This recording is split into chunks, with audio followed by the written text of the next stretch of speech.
Welcome back to RFL. Let's get to our panel tonight, and we are joined by Jeannie Zaino, Dean and Professor of Political Science from Iona College. Welcome back. Thank you. And of course, Dominic Carter, journalist and author. Thank you both for being with us. Top of the show, we obviously were speaking with Congresswoman Nan Hayworth. We began by talking about Todd Akin's comments about rape and abortion. Take a look. His comments were, as I just noted, insulting, offensive, completely unsupported by any medical evidence, and this coming from a physician. Demeaning to women. No woman should ever be at the mercy of a man who forces himself on her, and every woman has the right to control her own reproductive destiny.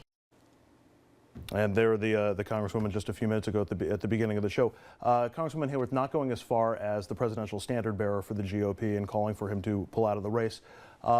Your reaction to we haven't heard your take on Akin at all, but I'm curious about both your reaction to Congressman Akin and about the reaction from Congresswoman Hayworth. Let me just say hallelujah to Congresswoman Hayworth. It is wonderful to hear a GOP woman stand up, and many of them have, she's not alone, and say what's on her mind and say that these remarks were unacceptable and that, you know, everything that she said. So I say hallelujah to her. And in terms of Akin himself, I think he should have gotten out of the race. He hasn't yet, but there is still time. I think it's a little bit overblown to suggest the end was the other day. He has until the 25th to get out. He can still get out. He should have gotten out when the head of the party asked him to, and he probably will because funding is dried up.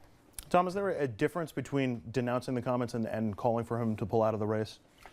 At this point, for Congresswoman Hayworth, I don't think so. I think her denunciation was strong in terms of against her fellow Republican. And as Dean Zaino said, as a woman, you know, as a woman who happens to be a Republican, I think that it is equally strong of what she had to say. So I don't think she has to call necessarily for him to drop out as of now. And I do agree with the dean as far as he may be standing by his guns right now, but the money, that is the congressman, but the money is drying up.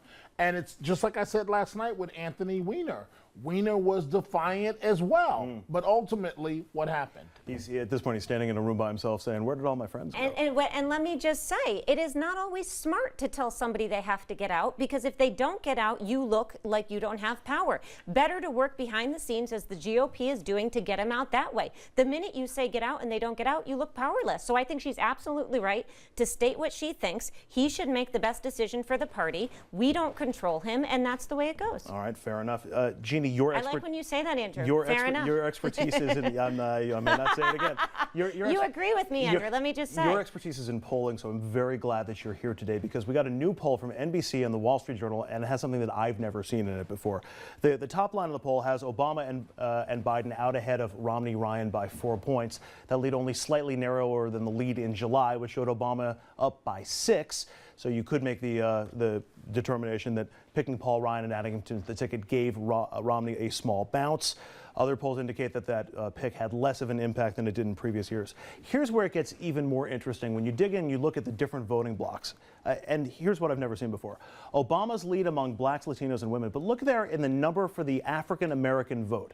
94% for Obama, 0 for Mitt Romney. Mitt Romney polled 0 among African-American voters. Even George W. Bush got 11% of the black vote in 2004. Now, to be fair, Mitt Romney leads among white voters, he leads among rural voters, and among senior voters. Jeannie, 90-something to 0. Is that just a statistical anomaly? Is that just a mess up in the poll? Well, probably not. I mean, I don't think it's as big a surprise as you seem to indicate. You're right that George Bush at certain times did have 11%.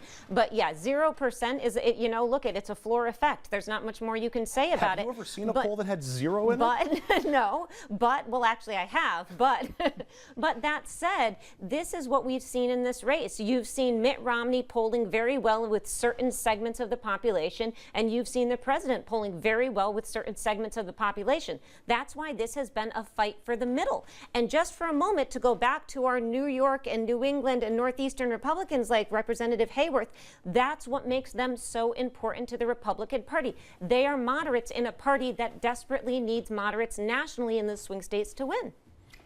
I have to say this. I've never seen a poll like that where it's 0%. So maybe something's wrong. And I also note that it didn't add up to 100%. Well, that's the common, numbers. though. Yeah, okay, that's okay, common. all right. That's well, common. okay, They're that's rounded. common. But I mean, but it wasn't even near 100%. And so I've just, you know, even when Obama ran the first time around, he didn't receive all of the black vote in terms of the polling. Of course. So something's wrong with that. I just don't buy it. I'm not a big fan of polls to begin with. But in honesty, does it really matter? What's he going to get to? That's a 5%? good point. That is Come a on. good point. I mean, That- come on. And 5, you're being very nice. That poll, Dominic, doesn't include voter enthusiasm, and even if it's a 94% to 0 That's lead the among problem. African American voters, That's the problem. how big of a concern do you think that should be for the White House and for the Obama reelection campaign, particularly when it comes to the black vote and turnout? Ask David Dinkins, the first African American mayor of New York City. Ask him how much enthusiasm, how important it is. Because when your base, when you're of a particular race or religion, when you're the first, sometimes the expectations on you are a bit unrealistic. President Obama has to be the president of all Americans. He can't just be the president of Black America. And so he can't push the black agenda totally. That makes some in his base unhappy. They feel that, you know, that perhaps he hasn't delivered, and on and on and on. And so if the problem for it is good news, bad news. If some of his base enthusiasm decides to stay home, we could be looking at President Romney. But the good news for President Obama is that as long as you have congressmen like in Missouri that keep making outrageous comments like that, that is only energizing the base rapidly. Anybody at all concerned by how wide the spreads are among individual groups, that you have blacks and Hispanics that are so overwhelmingly pro-Obama, that you have whites that seem to be by a significant margin pro-Romney, that you have also splits among, you know, income levels, among education levels? It seems like there's more divide in the electorate this go round than in elections that I can remember.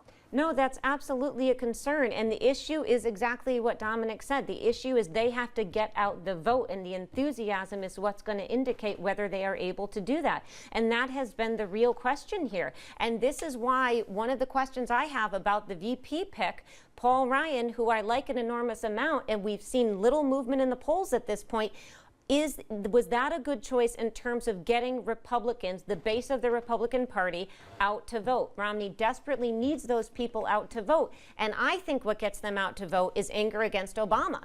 And so I'm not sure that that's been stirred up by this pick. And now they may have a better shot when they get down to Florida. But I think that's a real question for Romney. You agree with me that this is a base election. It's really not about trying to get the undecided voters. Well, I hate to say I ever agree with you, Andrew. Why do you couch it like that? You could say it's a fair point. You could just It's say a fair point. Thank But you you very couch much. it like that. No, I'm kidding. And we're going to end this break right there now that she said something nice. We're going to take a quick break. When we come back, every time Jeannie is on the panel, it's talk of the table time because it's always so much fun. We're going to talk about the fight over free water. A woman in Arizona told she couldn't hand out bottles of free water in the middle of a heat wave. Why? Because she didn't have a permit. That and other talkers are next. Stay with us.